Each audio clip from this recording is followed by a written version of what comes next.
Hello and welcome back to DIYLIFE. Today I'm doing a few different checks and re-familiarization on the ship, and the first things first is topping up the steering helm hydraulic header tank, which houses oil, and there's actually a non-variable swash plate oil pump in there, which is connected directly to that beautiful old school style helm steering wheel. When you operate that, when you rotate that, the swash plate pump directs already pressurized oil from the steering motors, which you will see soon because I head down there. It directs that already pressurized oil to the hydraulic cylinders and rams to move the rudder, port or starboard. And this type of steering is called follow up. So whenever you rotate that wheel, it actually moves the rudder and it stays to the position that you selected or moved to. And then there's the other style of steering, which is non-follow up. You usually have a spring-loaded selector switch or joystick, which in its center position isn't acting on any of the steering, and then you either bend the lever or turn the dial to port or starboard respectively, and that actions the steering to move whilst you're holding or pushing the lever. It moves the steering port or starboard until you reach a heading. You let go and it spring loads back to the center, and then it stays on that heading. So it's a quite easy, quick way to adjust your heading. So the follow-up with the wheel that uses already pressurized hydraulic oil physically moving the oil down, and then the non-follow-up and autopilot uses electro solenoid to direct the oil already pressurized. And other than the electrical signals which come from the bridge, otherwise those solenoids are in the steering flat compartment, so it's not connected with oil like this follow-up helm is. So here we are heading down to the steering flat compartment to have a look at the different valves, pumps and pipes on the steering system. I will eventually do an in-depth video on the steering system. This time, however, I'm just having a look at all the different valves and piping and things, and just making sure the correct valves are open to run the system. It has been run before, but I just want to do fine tooth comb kind of check. And also, since it's been 5 years, I'm re-familiarizing myself with different parts of the vessel, and this is one of the first ones that I'm doing at least. Later in the video you'll see me tracing the cooling system, saltwater cooling system for the engine room. So we'll see that in a little bit. In the view now, you can see my left hand just touched the end of the rod pin, so that's the steering cylinder, and that's acting on that rudder stock. To rotate it port or starboard, there's two hydraulic cylinders on each side and they work in unison. One pushes and one pulls, relevant to which way you're acting on the controls for the oil pressure. That's one of the pumps there on where the camera just was, right there. That's one of the steering pumps, and you can choose between either pump. Some ships you can run both pumps, so you can actuate the steering quite quickly. I can't remember if you can run both at the same time on this ship, but certainly other ships you can. But either way, you've got a redundancy. If you have a problem with one of the steering pumps, then you've got a backup. In view now, behind where my hand is, behind those pipes, they're the electro solenoids. You can see the black little solenoid wire and connector there, and that's where the non-follow-up is acting, and the autopilot is acting on the pressurized oil to direct it to that valve block where my hand is now. And those two pipes that go straight up, they're going directly to the helm, which I was filling up the oil before. Just checking these other valves here. Normally closed, normally open valves. I think that valve in view there you can open that and have a floating oil system, so you could manually connect a chain block to the tiller. There's two eyelets on the tiller there, you might see when the camera pans over to it, and you can connect the chain blocks to that if you have full failure of the hydraulic system. You can also manually activate those electro solenoids physically on the spool valve, so you can control the steering from in the steering flat compartment. So there's many redundancies. See the eyelet right now on the tiller there, and right there in view, massive eyelets to connect those chain blocks. All the checks I wanted to do have been completed, so I'm going to have a go at selecting the steering pumps. Just got to work out how the switches are selected to get each primary, master and slave steering pump operational. There's a selector switch where you can have number 1 as primary, number 2 as standby. So I'm just trying to work out those switches. Bear with me, it's been a long time. In this video I did have 2 guests who are going to appear, and they joined me in the engine room. They'll appear in the video every now and then. I was showing them around the engine room. They're helping me out, and yeah, very thankful for that. Well, there we go, I got it running. Let's go. So here I managed to get them running, and I'm just switching between which pump is the primary. In a scenario where number 1 pump is primary and then it failed, number 2 should start up. That's not actually what I'm doing here, but I'm just selecting between which one is primary. But that's showing that I can get either pump running as primary, and I cannot remember if I did it, but you could just pull the power to the running pump and then the other pump should start up.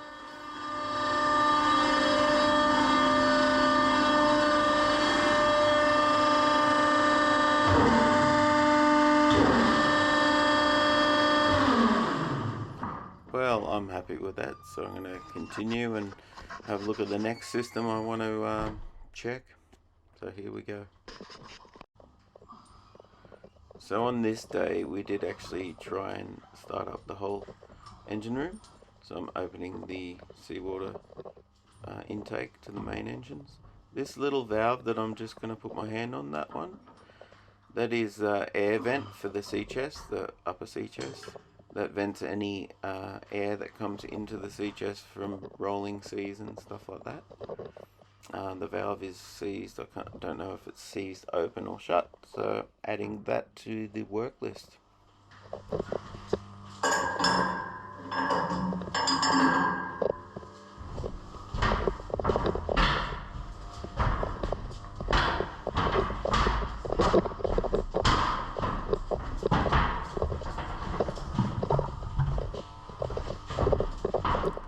Just grabbing a bucket so I can do some venting of the air and checking of saltwater positive pressure in the seawater cooling system. Firstly, checking the sea strainers, main engine one, and secondly the auxiliary one. You might notice the flow on this main engine one is not as much as the auxiliary. I believe that that valve might be partially blocked that my hand's on, so I'll have to check that as well. Add that to the list.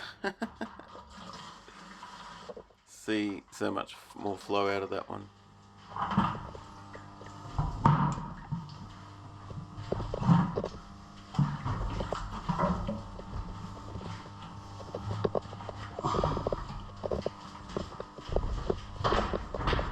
And now you guys can see, which I did in the other video where I showed Cam, this is the saltwater cooling pressure to each of the main engine driven saltwater cooling pumps. So this is the air bleed for the saltwater cooling pumps, just to confirm that the water is reaching those pumps and no air in the system. Now begins the task of tracing the entire saltwater cooling system.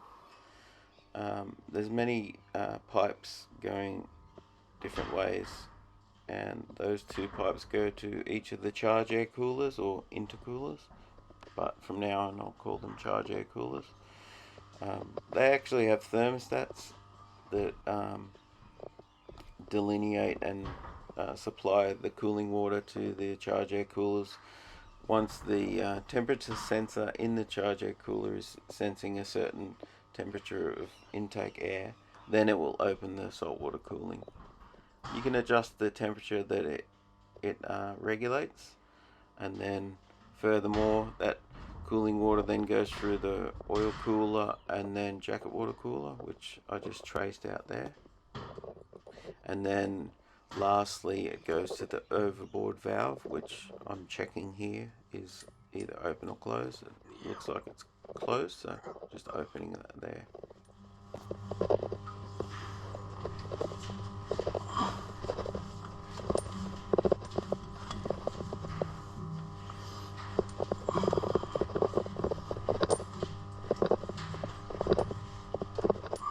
I got this cool little lightweight, super lightweight headlamp, but it's got a motion sensor, so every time my hand goes in front of the light it turns it off. So you might notice that, me being annoyed by that, but irregardless, just grabbing the valve spanner here, and essentially those valve spindles should be periodically greased. For now I'm just going to use WD-40 just for time factor wise. That's another job to add to the list, greasing and lubing all of the valve spindles.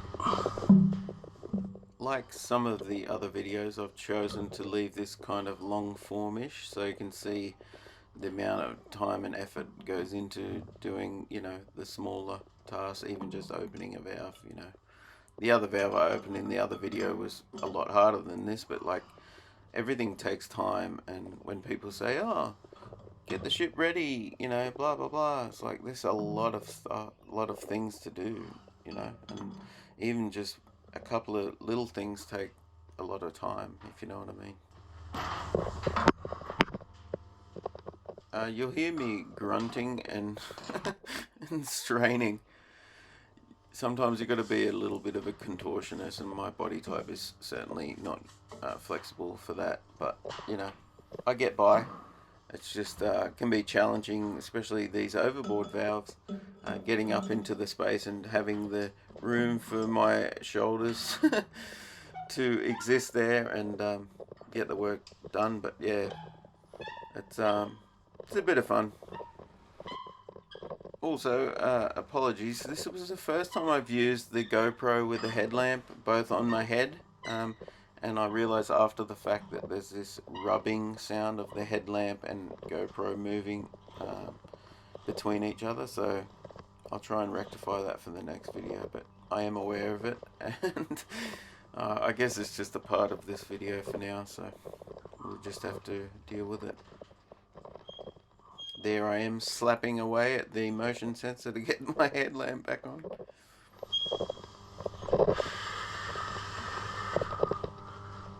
Someone mentioned in the other video, why am I doing that with the valves, fully opening it, then cracking it back a tiny bit, like an eighth of a turn back the other way. Some of the spindle valves are hard to see if they're fully open or fully closed, and if you come to a valve that's stuck, you don't know which way to move it, and it could just be stuck, so you're trying to like undo it or do it up, but you're going against the the stop of the thread on the spindle valve. So the general thought is to crack it back the other way a little bit. There's me getting some stuff out of the bilge that I dropped, and that is conducive to, you know, having a good engine room with valves that you know which are either open or shut. But in some instances, which I've learnt recently working on other ships, I saw one of the engineers purposefully not do that, and that was, we had a discussion, that was because of vibration. Vibration can open and close the valves from their open or closed state, if it's not firmly opened or closed. And I found that very interesting because I have seen that happen recently since learning that. So interesting to note that. So just here identifying which overboard valve is for which pump. There's a bilge ballast pump, and then there's a general service fire pump and ballast pump. They can both do jobs of all those things that I just listed, but generally keep the main bilge pump overboard shut. Don't want to accidentally pump any bilge over. You would have to open so many valves for that to happen, but it's just a regular thing that we have them shut. Sometimes locked also. But this one is for the general service pump slash main fire pump.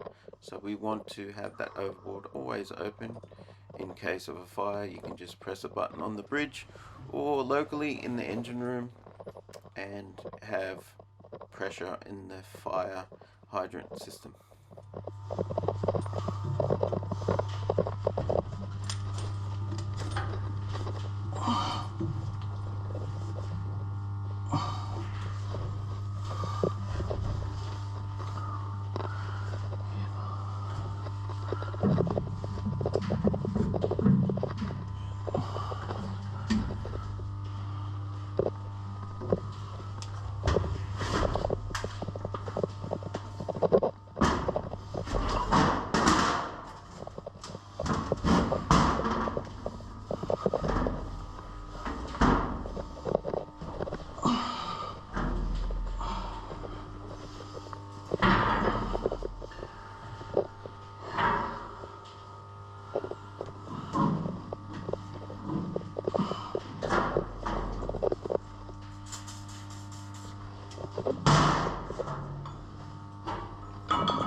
So on this manifold here, that valve I'm opening there is the overboard from the fire pump, and then the valve below it is the valve that opens that pump to supply the fire hydrant. I'm just obviously re-familiarizing myself with this system. I thought that valve had to be open, and then those two orange butterfly valves also open from the coolers, but they're only open to supply the auxiliary saltwater system with saltwater cooling if the auxiliary saltwater cooling pump was to fail. So here I am tracing the piping again, just to make sure I'm opening the correct valves to have the efficient cooling of all the systems.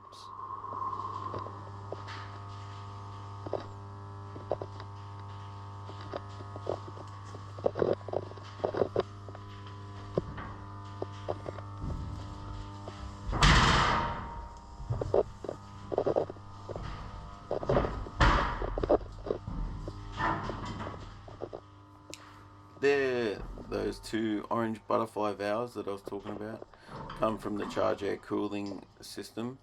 If they were open to the system, like I'm putting them open and then spilling overboard, it will still provide saltwater cooling to the whole system. It will just spill a fair bit of the pressure off overboard.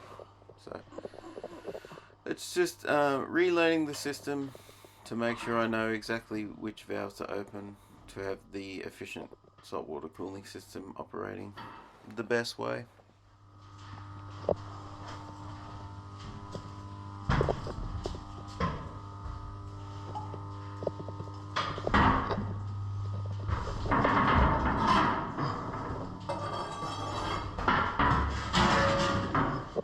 always good practice to pull up some deck plates and physically view where the pipes are going, what they're supplying, especially because I've been away from the ship for so long. It's a necessary thing to do for me to fully understand exactly which pipes are going where, which pump is supplying which system, and it's just the best way to fully verify it. I'm just checking that one of the bilge suction valves is fully closed, and this will be done for all of the bilge valves. And also, here's another job for the list, work list, is to check all valves are shut and then grease all the spindles, open and close them, and also clean all of the bilge strainers as well.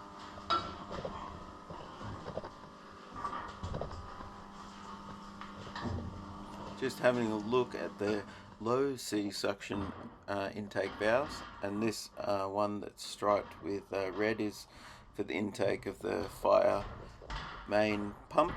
So just checking that is fully open. Like I was saying before, you want to have all the valves open to the fire pump at all times in case there's a fire on board. So just doing that now. Nice sturdy valve, this one.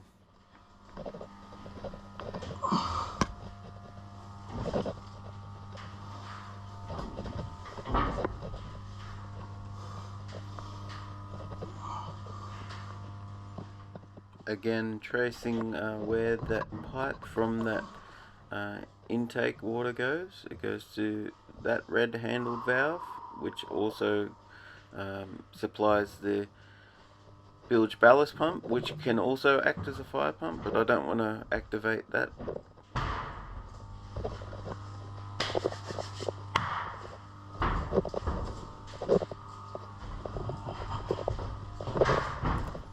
What I want to activate is the main fire general service pump, which is this intake valve here, also striped with red for easy identification. There's also a training manual written up for anyone to realise which valves to open and how to start the fire pump in the engine room. Just handy little tip. There's the outlet valve to the fire main. So what I'm realising is, if I'm to use this pump as a fire pump, I cannot have that water spilling overboard coming from the charge air coolers, so it's not meant to be open like that.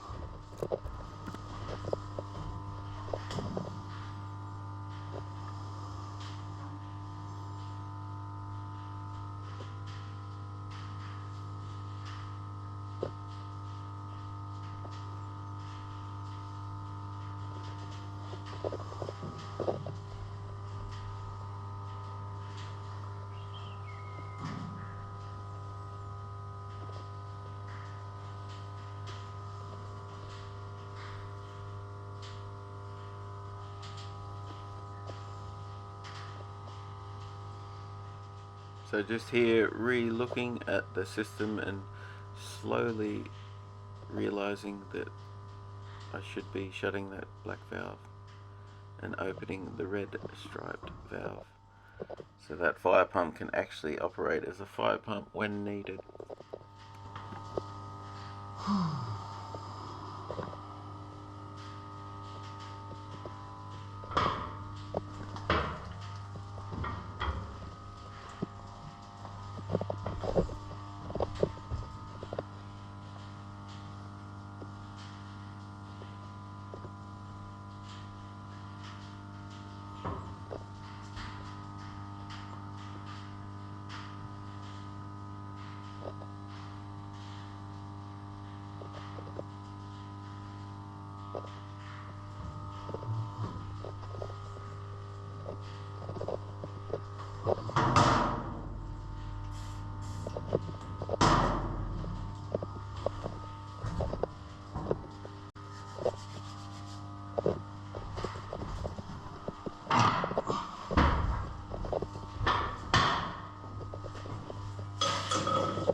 finally come to my senses, now opening that valve. If I open this valve, it's going to supply the water to the fire main, to all the hydrants, and then I should be shutting that black valve. Because if that black valve was opened and that red striped valve was opened, it will take the easiest route or route, which will be overboard. And you can't have that when you've got a fire.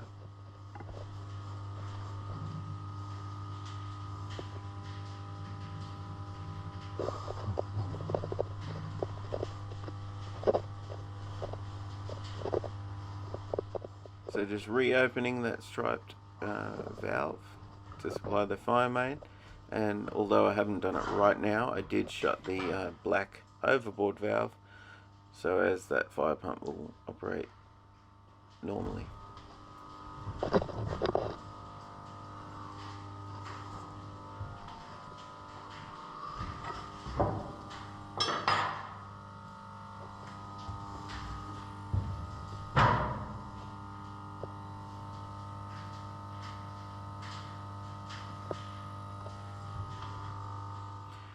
Attention's now turned to the gearbox pumps, checking the supply and discharge valves for both of the pumps. I haven't run these pumps before, but I just want to do this double check, a deep dive check, to make sure they're fully opened when they're meant to be opened, or fully closed when they're meant to be closed.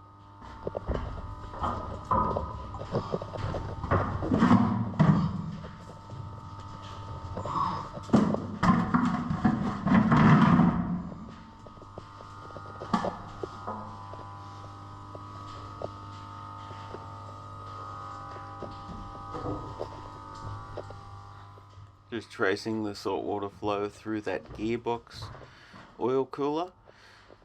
Just identifying the overboard valve for that and having to climb up to check it's opened.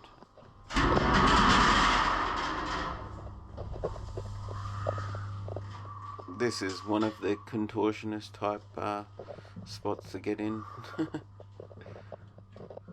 Checking it's open, looks like it's already open, so that's good. The one to the right, the blue handled one, I'm not too worried about this one. It is the drain for the galley sink, and actually it probably is already open, but in Antarctica we had such cold weather and cold seas that it actually comes from it might just be the carburetor drain, where you feed the food scraps in and mulch them up.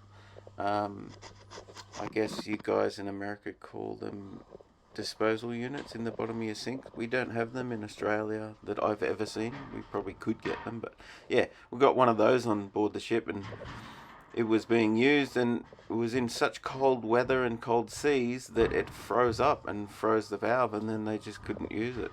So that was one of the things that happened in Antarctica. Also had, which I'll explain in the fuel oil purifier in-depth video when I make that, actually had waxing of the fuel. Even though we added the antifreeze to it, it still waxed up.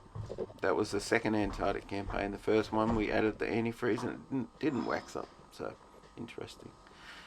I've just traced the cooling from the saltwater, auxiliary saltwater system to the CPP, which is the CPP cooler, just tracing the supply and discharge or outlet pipe. Make sure that it's going to be able to have some cooling, and then just bringing my attention to the workshop air compressor, which we actually use as the control air compressor to supply the control air. The control air can also be supplied through pressure reduction valves from the main air system, but I do believe they don't function that well, so we've always used the workshop air compressor for that reason. And it really is dependable and works really good. So just rehydrating as it's very hot in the engine room.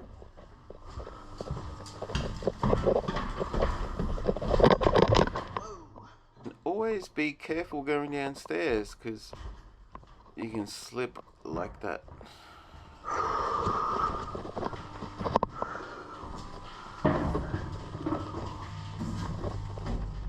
Just opening the little air drain valve there. It's either for the control air system or the main air system. I can't remember, so I'm just tracing the piping, just having a look there. Those 3 air receivers there, just in view. Main air compressor, main air receivers are the 2 in view there, and to the left is the control air receiver. The control air receiver is around about 120 psi, and the main air receivers can reach over 400 psi. The safety systems on most air receivers, they usually have an over pressurization valve and sometimes a fusible link, so if there's a fire you wouldn't want that air pressure to expand and explode the receiver bottle, so the excess pressure valve will open if that happens, and also the fusible link melts and then just vents all of the compressed air into the space. That's a protection thing for when there's a fire.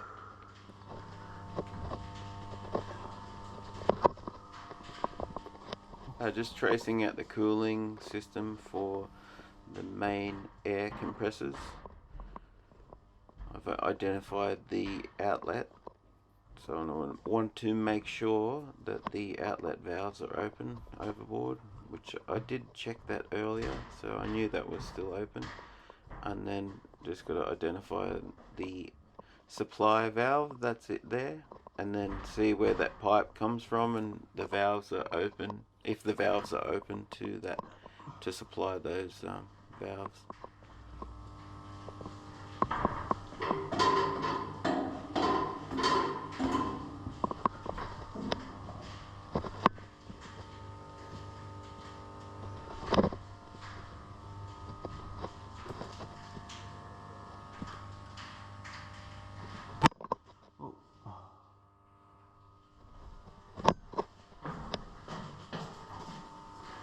Just like many of the systems on board the vessel, I'm re-familiarizing myself with the systems, so I will do an in-depth video on each of the systems as time permits, so I can have an intimate understanding with each of the systems. But for now I'm just obviously tracing, re-familiarizing myself with all the pipes and everything. Make sure everything's open that should be, closed that should be, yada yada yada, etc etc, and be safe for a startup and all that kind of stuff.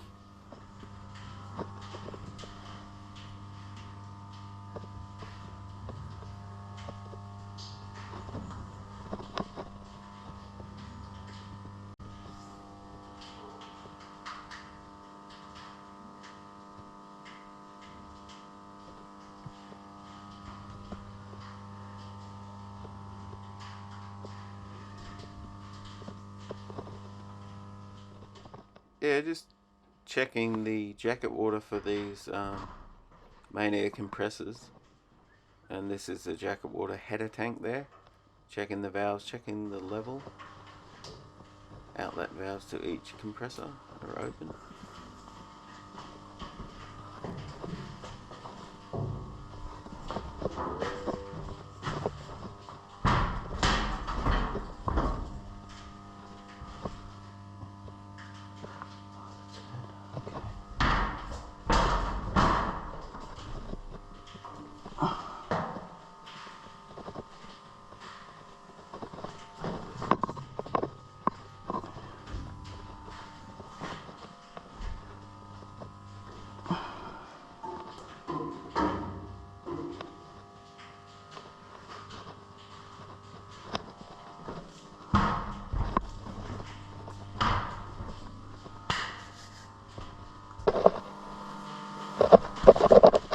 Here I want to drain the oil and water from the receivers.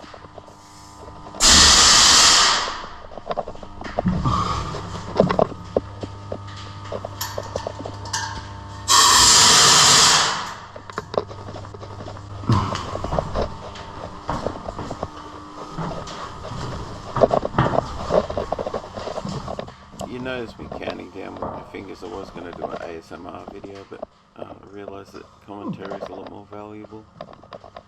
So this receiver's got a fair bit of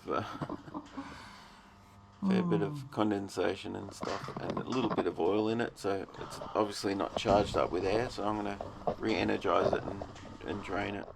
Similarly, I'm going to do that with the workshop air compressor as well.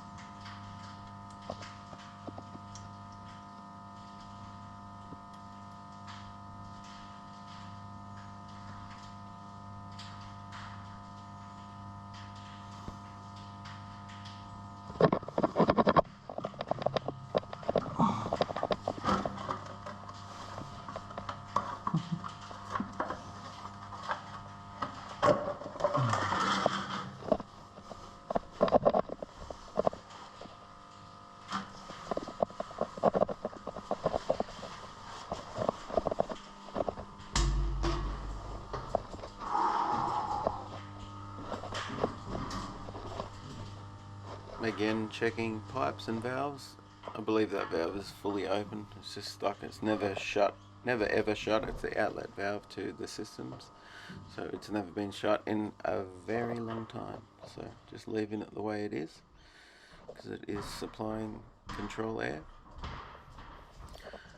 I do want to have a look at the pipe, where the pipe comes from the workshop compressor, where exactly it is routed, and identify it coming into the air receiver, just so I can check it's all good. So just doing that now. The view of the camera isn't looking up, but I'm looking up into the way the hose is routed. I've found it, and there it is. Just checking the valve was open, all good.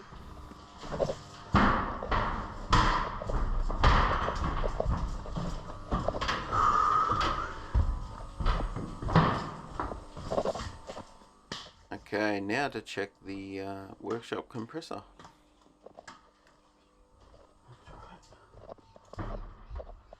So obviously it wouldn't start, so heading to the main switchboard and re-energizing, closing the main breaker to the workshop compressor.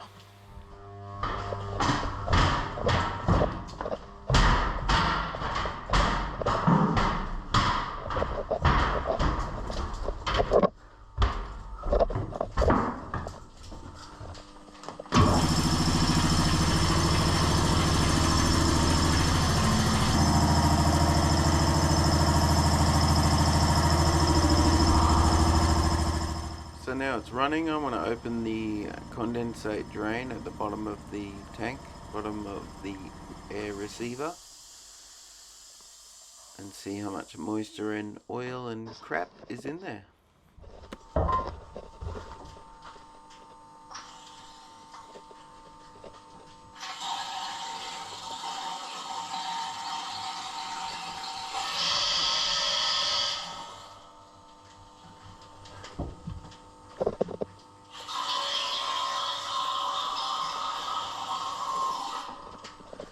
I'm noticing a lot of condensation. That drain just leaks into the bilge, so I just want to grab a bucket to contain all of the liquid. So I'll just grab that bucket again.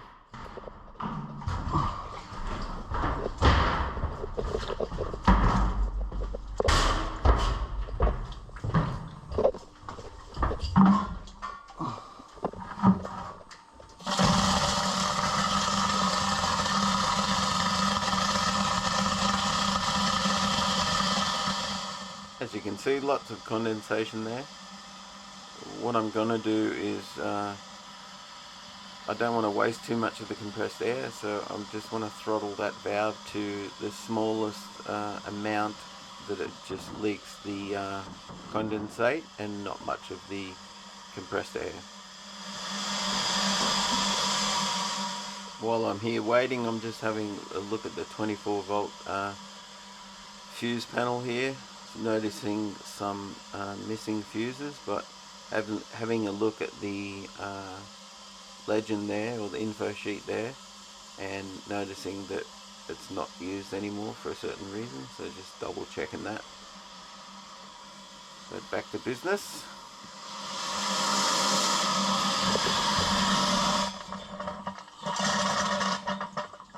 So here I'm just throttling that valve now, so you can see there's less air coming out, but it's still a heap of the condensate, the water.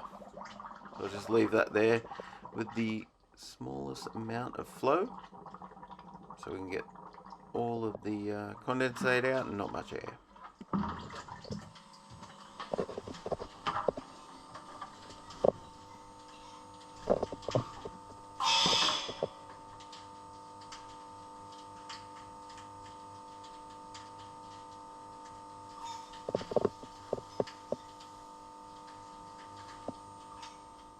You'll see me sometimes pick up my phone with a blank screen and have a look at it. It's just to see the reflection of the GoPro, to see that the screen is still, the camera is still recording. It's the first time I've done it like this, so hence why I'm checking it every now and then. That was the control air valve, supply valve. So it's supplying that air receiver now. You can see the pressure coming up. And then that valve at the bottom with the drain, it should be cracked just a tiny little bit, or I'm going to crack it a tiny little bit to get the condensate and oil and crap out of it.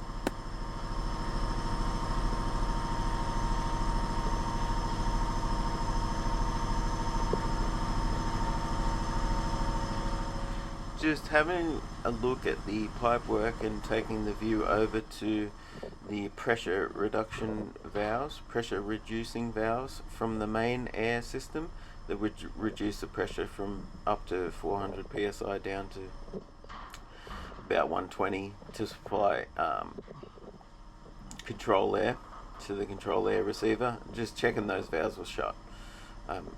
Like I said before, I've never used that system, so yeah, we've always used the workshop compressor to supply it. Here's me trying to check that valve's open or shut, and it certainly is open.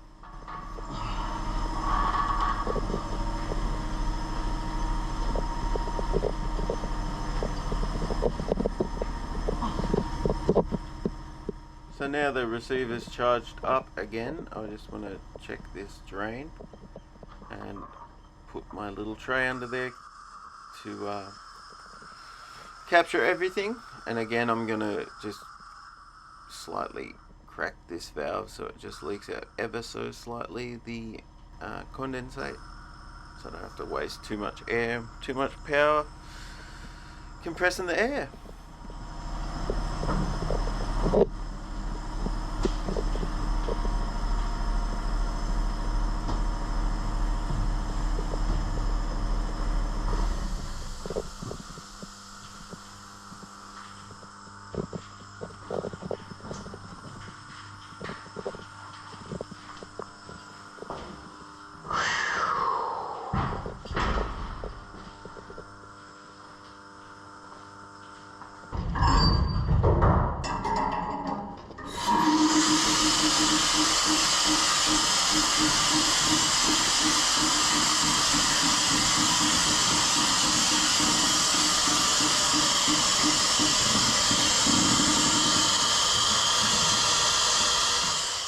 Just opening the valves that supply the air receivers from both of the main air compressors, and as you can hear, there is quite a big air leak.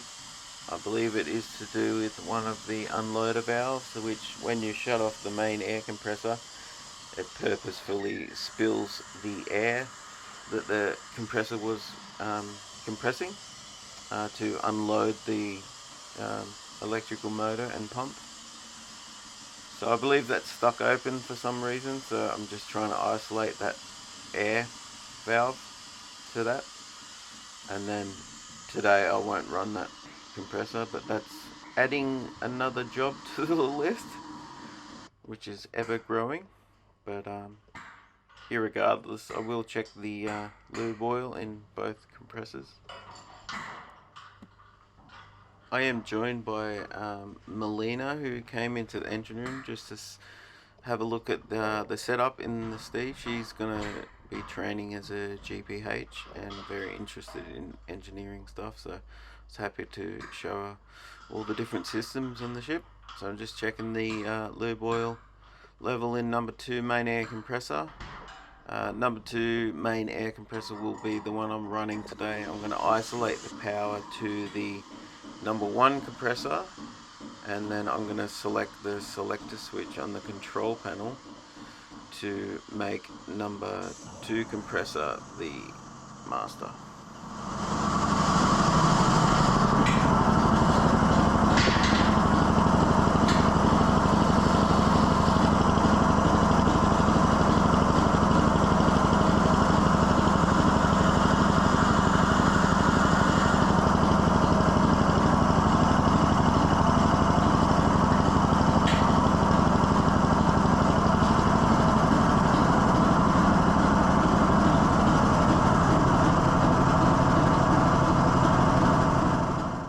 Looking good.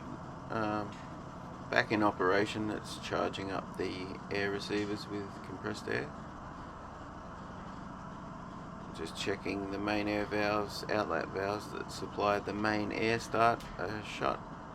Just checking other valves that out on the outlet side are shut.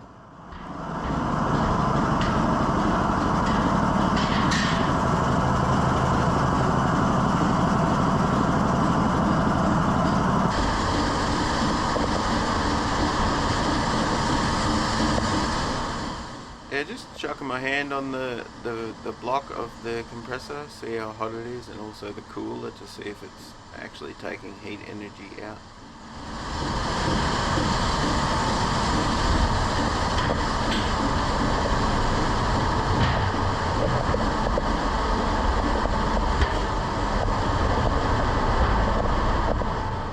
Earlier on in the video, you saw me checking the saltwater cooling valves from the compressors to overboard, like the outlet side. So now I want to check the supply side, which is supplied from the gearbox cooling circuit and gearbox cooler. And that pipe is going to go down where I was pointing, but I just want to visually check where the pipe is and check if there's any inline valves that are open or shut, or partially open or partially shut. So to do this, we need to pull the deck plates up and visually have a look at them. So let's have a look.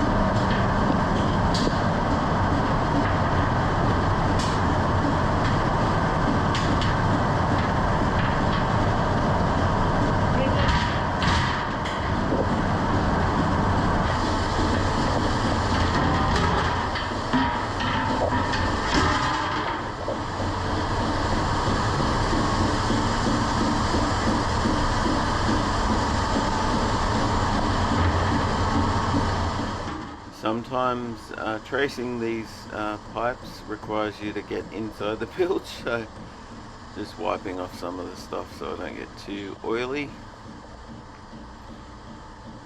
Just visually checking the pipe there.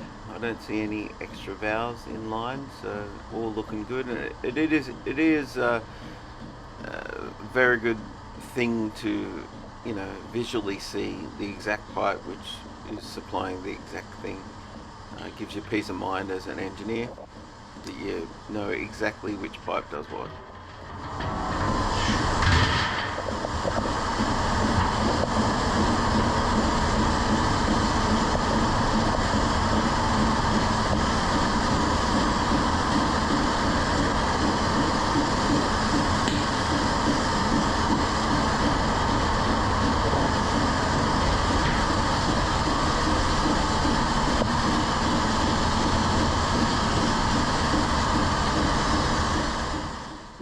rechecking the outlet side of the cooling water.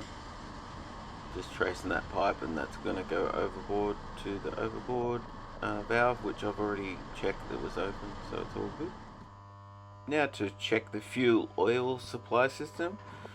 This is the outlet valve from the service tank to supply the booster pumps.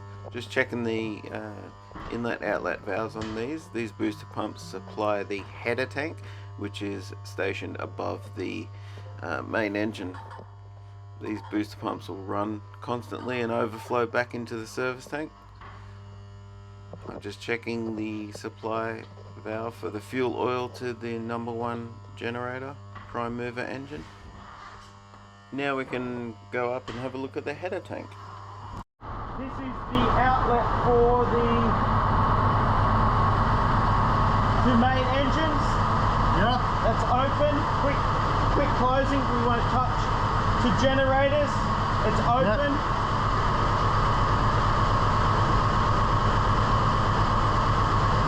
Yep, so they're open.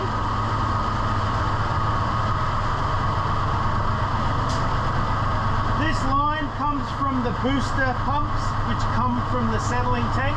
This valve is open. Yes, this one's shut. This one's shut to the deck, to the harbour generator to fill it up. Yes. It is shut.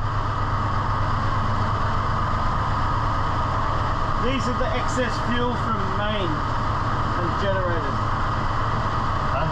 This is overflow fuel, I believe. From the engines. Yeah. You can feel the, oh, that's generators. Feel the pulse there, that's a generator. Well, that's coming out of the generator. Yep. So they're the 3 generators. You can feel it. Yep. And you can feel the temperature. Yep. Temperature, you can feel the temperature. Yeah. This is the overflow. When you turn the overflow back to the centre tank. Back to the service tank, which the booster pumps are drawing from, which I'll show you. Yeah. So this is constantly overflowing in a safe manner.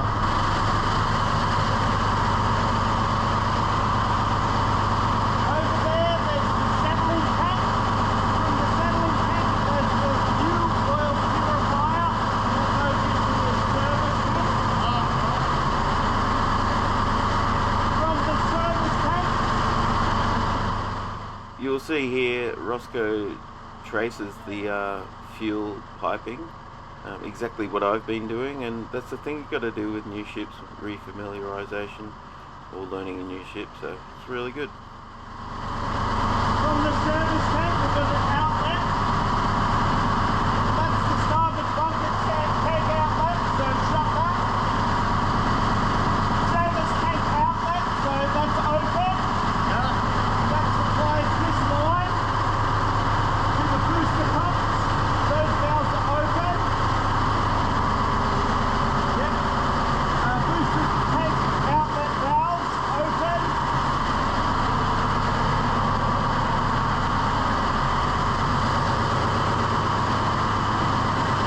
Gearbox filter up to the header tank. So let's start. So you may have noticed the person with me has changed. I did 2 different videos on 2 different days, but yeah, this is Roscoe. He is a marine engineer. He's done a fair bit of work in conservation ships, so he's come along to also learn the ship, and I'm going to train him up on everything I know about the ship, because he has mentioned that he wants to sail on this vessel and help out with Ship for Good and do some of the campaigns to retrieve ocean plastic and stuff like that. So I think that's amazing, and glad to have him on board to bring him up to speed. Well, that's going to wrap it up for today in this video. I want to thank Melina and Roscoe for helping me out in the engine room. It's been really helpful. And in the next video, I'm going to show us having and trying to solve some electrical issues on the ship. So that'll be in the next video. Thank you very much for joining me again. I know this was a long form video, but hopefully you've found some good information and good content to, get more in depth on the operation and the workings of the ship. And yeah, hope you enjoyed. Until next time, please like, share, subscribe, tell your friends about it, and let's get this ship back at sea doing good stuff. Thanks again. Bye for now.